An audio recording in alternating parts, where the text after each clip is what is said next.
हैं आप सभी। स्वागत है आप सभी का आज की सेशन में। तो प्यारे बच्चों, आज की क्लास में हम लोग देखने वाले हैं हिंदी का गद्य खंड। और गद्य खंड में 5वां नंबर चैप्टर का ऑल ऑब्जेक्टिव को देखने वाले हैं, ठीक है, जिसका नाम है नागरी लिपि, ठीक है। और इसके आप सभी को मालूम है इसके लेखक कौन है, तो गुणाकर मूले जी है। कौन है? गुणाकर मूले जी है। और जो ये नागरी लिपि है यह एक निबंध है। तो पहले आप लोग ये बताइए कि आप सभी ने इस चैप्टर को पहले पढ़ा है कि नहीं। सबसे पहले तो आपको इस चैप्टर के बारे में मालूम होनी चाहिए। नागरी लिपि आप जो चैप्टर है इसको आपको पहले पूरा पढ़िए, ठीक है। उसके बाद जब पढ़ लीजिएगा तो इसका आधा ऑब्जेक्टिव आप बिना ऑब्जेक्टिव याद किए ही याद हो जाएगा, मालूम हो जाएगा, ठीक है। तो पहले आप लोग अगर नहीं पढ़े होंगे तो इसका क्लास चैनल के प्लेलिस्ट में है, या फिर आप लोग कोचिंग संस्थान से भी पढ़ लेंगे, ठीक है। लेकिन पढ़ लीजिएगा। चलिए हम लोग क्या करते हैं, क्लास को स्टार्ट करते हैं। आप सभी को मालूम है कि इस क्लास में हम लोग इसके चैप्टर के ऑल ऑब्जेक्टिव को देखने वाले हैं। तो चलिए आइए देखते हैं। और पहला ऑब्जेक्टिव आपसे पूछा गया है, नागरी लिपि निबंध के लेखक कौन है। तो आप सभी को अभी बताए हैं इसके लेखक है गुणाकर मूले जी। कौन है? गुणाकर मूले जी।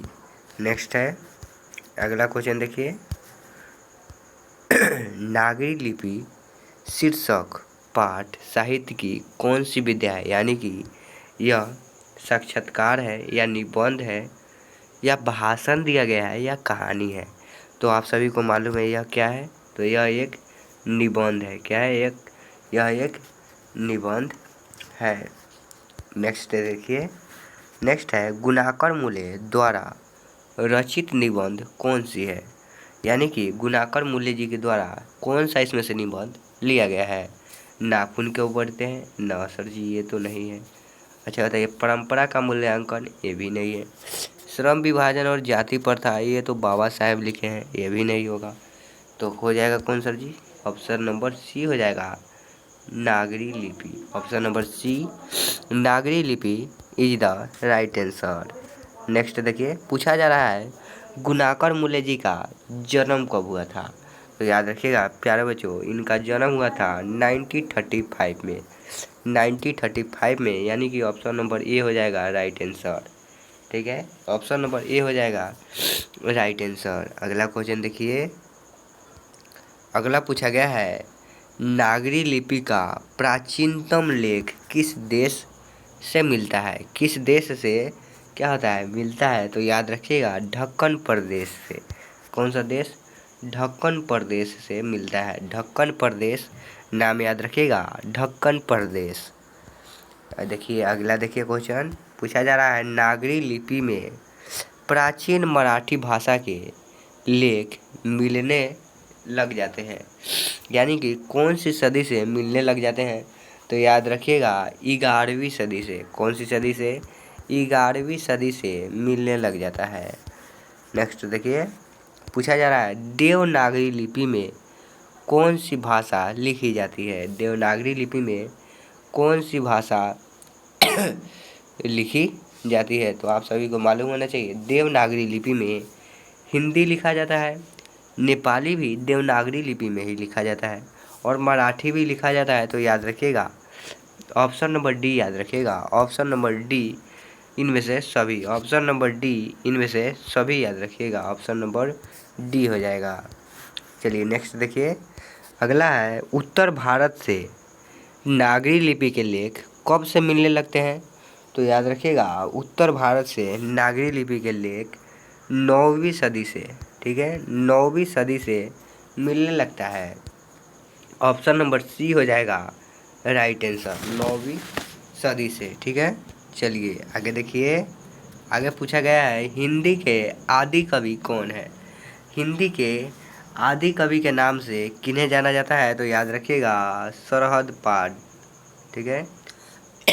सरहद पाद को आदि कवि के नाम से जाना जाता है। अगला है सरहद पाद की कृति है। तो याद रखिएगा सरहद पाद की कृति है दोहा कोश। क्या है? दोहा कोश। नेक्स्ट देखिए, नेक्स्ट है नागरी लिपि के लेख हैं। नागरी लिपि के लेखक पूछ रहा है, तो नागरी लिपि के याद रखिएगा, इसके लेखक हैं नागरी यानी कि गुणाकर मूले जी। कौन है? गुणाकर मूले जी। नेक्स्ट है 12वीं सदी के केरल के शासकों के सिक्कों पर वीर केरलस्य जैसी जैसी शब्द डैश लिपि में अंकित है। कौन सी लिपि में अंकित है? तो याद रखिएगा, वह शब्द देवनागरी लिपि में क्या है? अंकित है, यानी कि देवनागरी लिपि में ही लिखा गया था। चलिए नेक्स्ट देखिए, अगला है ईसा की 14वीं-15वीं सदी के विजयनगर के शासकों ने अपने लेखों की लिपि को कहा है। क्या कहा है? तो याद रखिएगा, देवनागरी। क्या कहा है? देवनागरी लिपि बोले हैं। नेक्स्ट देखिए, अगला है बेतमा दान पत्र किस समय का है? तो बेतमा जो दान पत्र है वह है 1020 ईस्वी का। 1020 ईस्वी का ही है। ठीक है, ऑप्शन नंबर ए हो जाएगा राइट आंसर। नेक्स्ट देखिए, अगला है गुणाकर मूले ने अपनी किस पुस्तक में संसार की प्राय सभी प्रमुख पुरालिपियों की विस्तृत जानकारी दी है? तो याद रखिएगा, वह है अक्षर कथा। ठीक है, वह क्या है? वह है अक्षर कथा। नेक्स्ट देखिए, नेक्स्ट है महमूद गजनी के बाद किस शासक ने अपने सिक्कों पर नागरी शब्द खुदवाया? तो याद रखिएगा, महमूद गजनी के बाद कौन शासक हुआ? तो मोहम्मद गोरी भी हुआ, अलाउद्दीन खिलजी भी आए और शेर शाह भी आए, और तीनों ने खुदवाया। तो याद रखिएगा, ऑप्शन नंबर डी हो जाएगा राइट आंसर।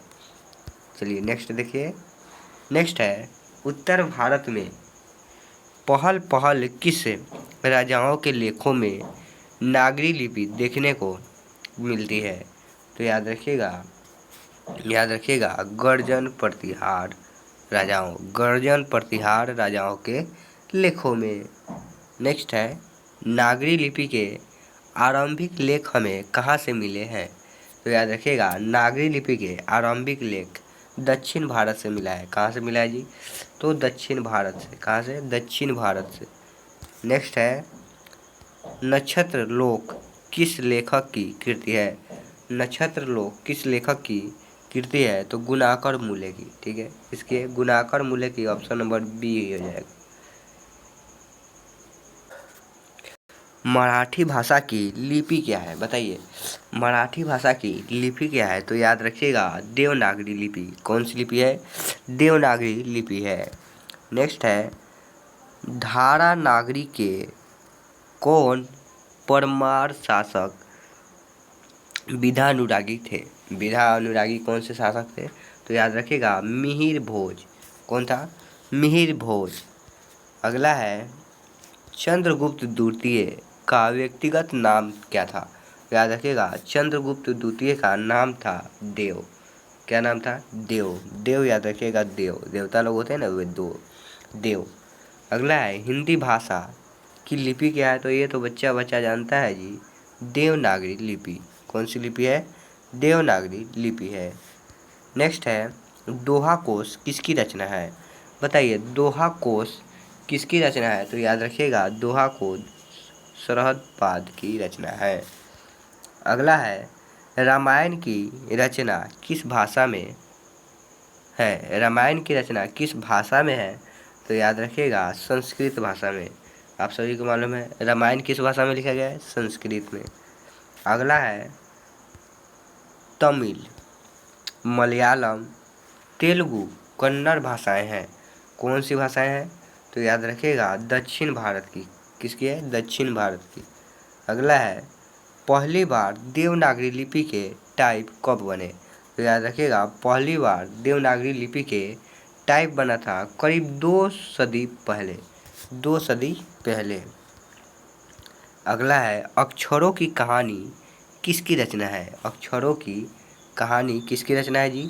तो याद रखिएगा, गुणाकर मूले की। किसके? गुणाकर मूले की। अगला है नागरी लिपि निबंध गुणाकर मूले की किस पुस्तक से लिया जाता है? तो याद रखिएगा किस पुस्तक से लिया गया जाता है, तो भारतीय लिपियों की कहानी से, भारतीय लिपि की कहानी से। ऑप्शन नंबर सी हो जाएगा। अगला है 9वीं सदी में सुदूर दक्षिण से प्राप्त वर्गुण का पलियम तमपत्र किस लिपि में है। तो तमपत्र किस लिपि में है, तो याद रखिएगा वह तमपत्र है ब्राह्मी लिपि में। ऑप्शन नंबर सी हो जाएगा राइट आंसर, ब्राह्मी लिपि। नेक्स्ट देखिए, सूर्य नामक पुस्तक किनकी रचना है। सूर्य नामक पुस्तक किनकी रचना है, तो याद रखिएगा गुणाकर मूल्य जी की। और यहीं पे आपका ऑब्जेक्टिव समाप्त हो जाता है। तो बताइए आप लोगों को क्लास कैसा लगा, ज़रूर कमेंट कीजिएगा और मिलेंगे हम लोग नेक्स्ट क्लास में। तब तक के लिए सभी को गुड बाय।